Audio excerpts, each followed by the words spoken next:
Isa sa mga gusto kong gawin kapag nag-abroad, pag nagta-travel ay nagka-cafe hopping. Itong French concession, nandito rin yung heart of cafe culture dito sa Shanghai. Ito na yung crepe natin, guys. And again, ito na yung hot choco. Nakaka-press ko maglakad-lakad dito. Kasi ang daming puno. May mga European style homes. Guys, ganito ka-futuristic yung Shanghai na kahit yung aso ay robot na. Alam mo yung commercial? You know, yung mga pang BB Grill na commercial, visuals ay puro flowers. So, ganun na-imagine ko may flowers habang umiinom ako. Wukang Building, yan talaga yung star ng Noche Buena dito sa French Concession. Yan yung first ever na luxury high-rise building dito sa Shanghai. And actually, naging tahanan yan ng Golden Age cinema movie stars, famous musicians, tapos mga cultural elite. Good morning, guys! Ni hao, kumusta kayong lahat? It's a brand new day here in Shanghai, China. And for today's video, magka-cafe ulit tayo. Nandito tayo ngayon sa may East Nanjing Road area. Tapos yung accommodation natin ay nasa likod. Nasa third floor, yung Jinglai Hotel. Ayan kung basa, parang di na masyadong basa. Pero Jinglai Hotel, maganda yung location niya kasi ilang tumbling na lang, nasa train station na tayo, nasa metro na tayo, tapos nasa may Nanjing Road na tayo. Nabook ko yan sa Agoda, guys. Kung magbubook kayo ng hotel sa Agoda, you can use my promo code DAVEAGODA, capital letters yan, and make sure to redeem on Agoda mobile app. Punta lang kayo sa deals page sa baba para maka 10% off kayo. Alam nyo bang pwede rin kayo magbook ng activities and tours sa Agoda? Use my promo code KURIPOTAGODA for 5% off. I-click nyo na lang din yung link sa comment section to redeem. Yung Klook code naman natin na Dave Gino Klook, one-time redemption na lang siya. So kung wala na kayong ma-redeem, you can explore Agoda. Let's go, let's go! Ganda ng panahon. Hindi super init. Summer na ngayon. It's the start of summer dito sa Shanghai. It's actually June. Ibang experience siya versus nung nandito tayo nung winter, nung January na sobrang lalo sa Beijing na sobrang lamig. Dito may time na sobrang lamig din, pero tolerable din naman yung lamig. Yan, pakita ko sa inyo yung nilalakaran natin. Welcome to East Nanjing Road. Nandito tayo kagabi. And yung accommodation natin, guys, nandun lang siya. Nandyan lang yung, ayan, nandyan yung metro. Yan. So, i-comment ko yung link ng accommodation natin sa comment section. I-comment sa comment section. Tama naman. Comment sa baba. Medyo redundant yun, di ba? Let's go. Make sure meron kayong Alipay. Yan yung gagamitin natin sa transpo, sa train. For navigation, Apple Maps yung gamit natin. For transportation sa Alipay, ito kung magbabayad tayo sa mga restaurant, shops, ito for transportation. Click natin yan. May meta na option dyan. Ito. Scan kasi may QR code yan. Ayun. So, may QR code. I-scan natin yung QR code para makapasok tayo. So, line 10. Sundan lang natin yung mga signs. Line 10 tayo. Yes, Philippines. From East Nanjing Road, papunta sa destination natin, guys, nasa 30 plus minutes. Okay? May Chinese nagtanong sa akin, English. So, mababait naman sila dito. Yung internet pala natin, it's important, naka-eSIM tayo na hindi na kailangan mag-install ng VPN to access the different social networking sites. Kasi yung China, may tinatawag silang Great Firewall na hindi mo ma-access yung Facebook, Instagram, TikTok, like binablock nila. Pero with the eSIM that I book, na nabook ko sa Agoda, i-comment ko yung link sa baba. You can check. I-check yung comments, guys. Nandun yung mga links ng lahat ng binook ko. Hindi natin kailangan mag-download ng VPN. So, paglapag natin, ay seamlessly accessed. I seamlessly access to the social networking sites already. So, nakapag-internet agad tayo. Which is very convenient. Na-hotspot ko din siya. So, nakakapag-work din ako. Ganun. So, tara. Dire-diretso lang. Ang lalim ng subway. Very convenient yung transportation system talaga ng China na mapapasahan na all na lang talaga tayo. Yung Pilipinas sa pag-iwanan na ng ilang taon. Next stop ay Yuyuan Garden. So, itong platform na to, dito tayo. Kasi ayan o, next stop ay Yuyuan Garden.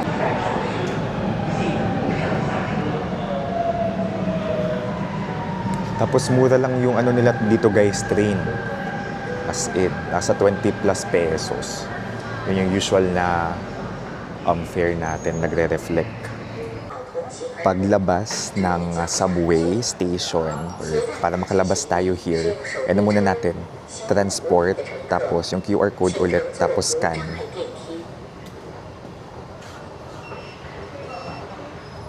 Sa success.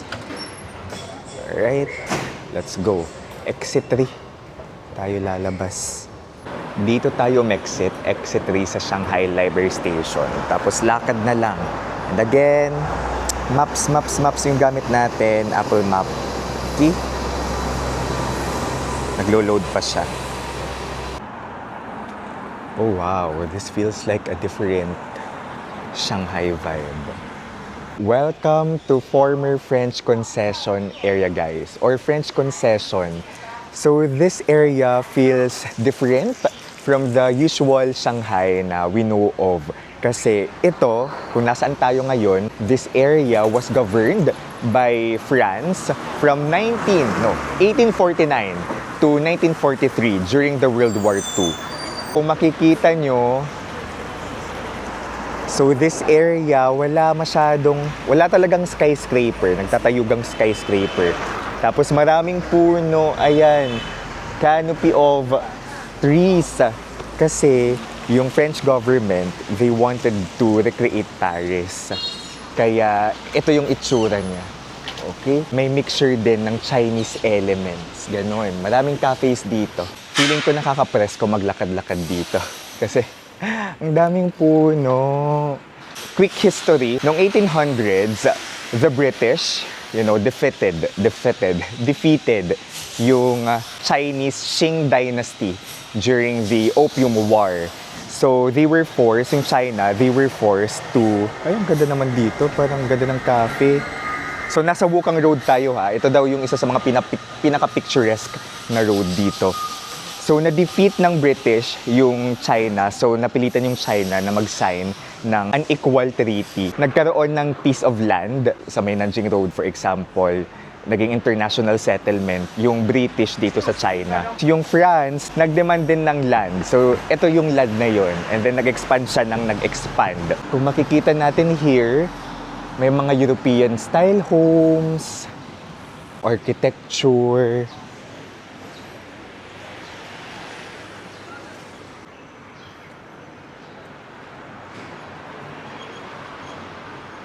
Pakita ko lang talaga sa inyo yung nilalakaran natin.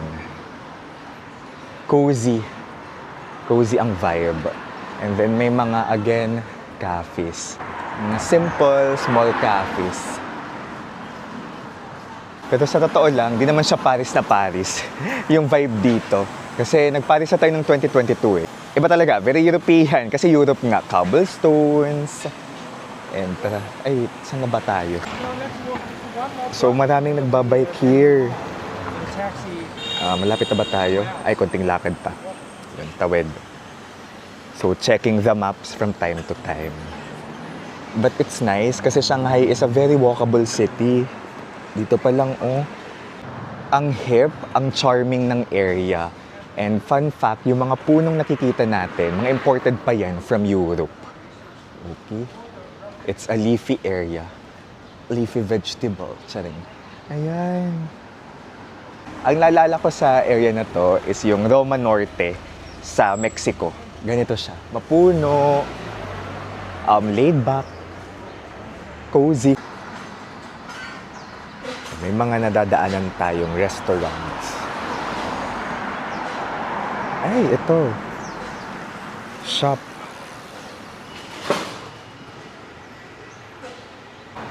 Former residence of, di ko alam kung paano i-pronounce, pero built ito noong 1923. Hanggang dito na lang. Spanish-style garden residence. Ay, ang ganda, oh. Wait lang. Pack Art. Ito na guys, yung destination natin. May cafe dyan na goal nating puntahan. Let's go. Kasi magtatabaho pa tayo. Ito, nakakaamoy na tayo ng kape. Excited ako mag-brunch. I think this is nice here. Ito yung na-search natin, RAC.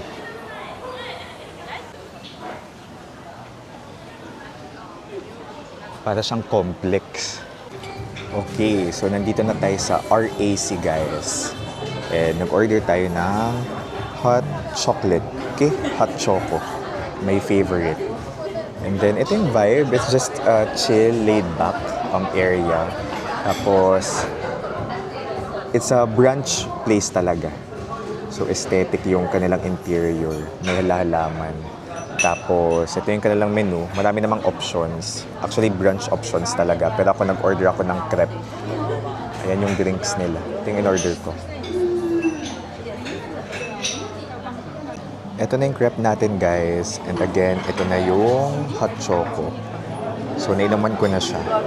Tapos, ayun lang laptop natin. Meron namang ano dito, outlet key na compatible naman sa charger natin.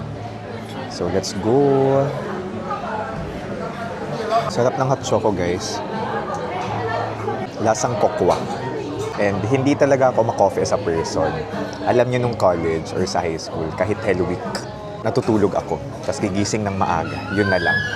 Although I stay in coffee shops, pero hindi kape in-order ko eh. Hindi ko bet masyadong lasa ng kape. So usually, ayun, frap. Alam mo yung blended na. Blended bang tawag doon? Pero may halo. Pero yung pure coffee, parang hindi ako mahilig doon. Mga Amerikano, ganon. Isa sa mga gusto kong gawin kapag nag-abroad, pag nagta-travel, ay nagka-cafe hopping. Itong French concession, nandito rin yung heart of cafe culture dito sa Shanghai. Okay? So maraming cafes din dito. Mga charming cafes. It's almost 1 and ayan, kaalis lang natin dito. So it's, di naman siya super jam-packed, pero may mga spaces. May mga nagla-laptop din, just like me kanina. Pero ngayon, I believe I have to move so that we can go to another cafe. Nice naman yung ambience dito. Look. Ganda. Sa likod ko, may chinito cutie. Charing. Pero gusto ko lang i-share na nag-accept naman sila ng card dito. So yung binayaran natin for the crepe and for our chocolate, hot chocolate ay nasa 755 pesos. So dahil Maribank yung gamit natin, I used Maribank for my payment. As much as possible, kung nag-accept ng card, yung isang resto or shop, I will use card kasi may flashback, may cashback. Tapos maganda yung conversion ng Maribank, guys. So nandito yung referral code natin para maka 150 pesos kayo if you will install Maribank using my promo code, referral code, okay? So tara, so kanina din may nakahanap tayong come and go yung iba dito, pero may nakahanap tayo kaninang din, shucks, western na mamaskel, charing, let's go. May Arabica din pala dito. So masaya mag-cafe dito, guys, and people watch. Sa mga gusto kong gawin, mag-people watch, lalo na pag may mga opa, charing. Ito, may mga boutiques here. So, ito, Adidas. Tingnan nyo naman. May mga butik-butik dito na very homey ang vibe. Parang mga apartment lang, pero tindahan talaga. May Musinsa. Alam ko, Korean brand yan eh. Musinsa. May malaking Musinsa sa may Songsu sa Seoul. Guys, ganito ka-futuristic yung Shanghai na kahit yung aso ay robot na. Cute! Ang amazing nung nakita nating aso. Pinagkaguluhan siya kanina ng mga halmoni ng mga lola. Tapos nagsasalita yung aso, nakakapag-recognize siya ng voice, sumasagot yung robot. So, welcome to China where we live in 2050. Charing. Nakahanap tayo ng cafe. Dito tayo, guys, sa tinatawag na Baker and Spice. So, may mga nagwo-work din naman dito. So, nakapag-order na tayo. Nag-CR lang ako. So, may password yung toilet. Marami naman silang options here. Yan, may mga yogurt. May mga sandwich. Ako, juice na lang in order ko. Tipid-tipid tayo dito. Tara, ayan na yung in-order ko. Card lang yung ginamit ko guys. Nag-reflect na. 254.80 pesos. Nasa 255 pesos na rin. Tapos naka-cashback pa tayo.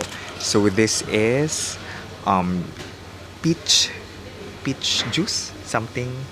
Okay. Baker and Spice. So let's go. Kasi may meeting pa ako. Ayan, nakaupo na tayo dito. At kita nyo naman, may mga long tables sa likod. So actually, may mga nagla-laptop din here. And yeah, pwede ako makapag-meeting dito kasi tahimik. Alright? Hindi maingay. And the ambience is nice. Conducive for working. May nagsa-study pa nga dito eh. Try natin itong ating juice. May prutas-prutas.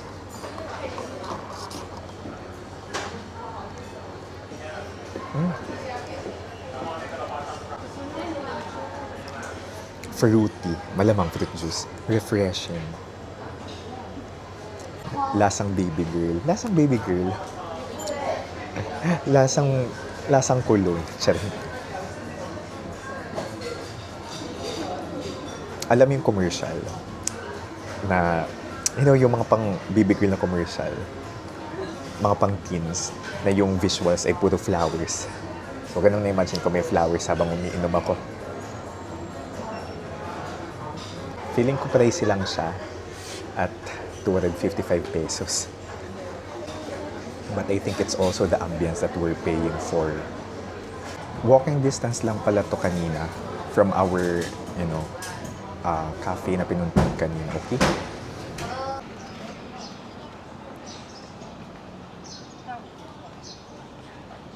Alam nyo guys, cafe hopping sana yung theme ng vlog na to.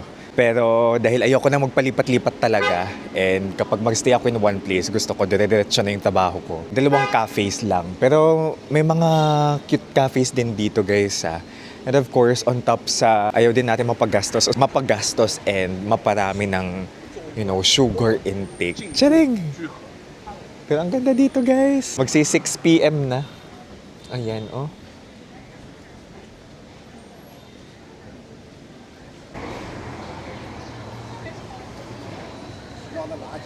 Mas marami yung tao ngayong hapon. Ngayong magsi-6 na versus kaninang mga lunch. Pak. Kapo.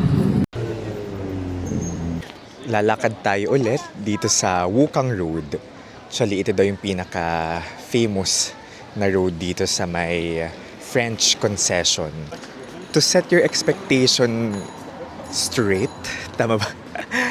Hindi dikit-dikit yung cafes na nakita ko. Medyo hiwa-hiwalay. Unlike sa mga, for example, kapag nasa Korea tayo, may cafe area talaga doon.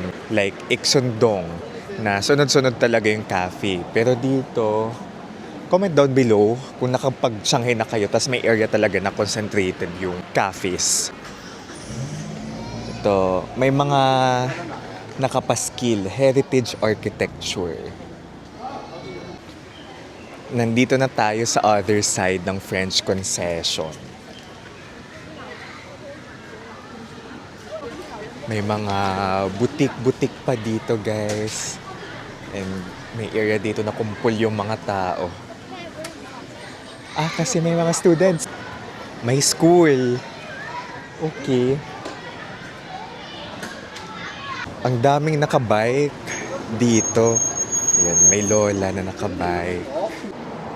Ayan, may mga ganitong bahay-bahay na may nakapaskil na heritage architecture. Ito, may cafe dito na looks nice. Team Kahoy ang atake. Okay din yung mga structures dito sa other side. Ayan, may cafe ulit.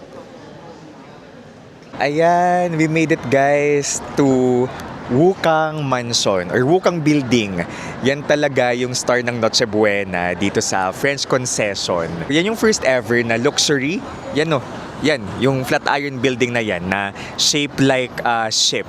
Yan yung first ever na luxury high-rise building dito sa Shanghai. And actually, naging tahanan yan ng Golden Age cinema movie stars, famous musicians, tapos mga cultural elite dito sa Shanghai. Kaya ito yung most iconic spot here in French Concession and a symbol of Shanghai as well. Ayan.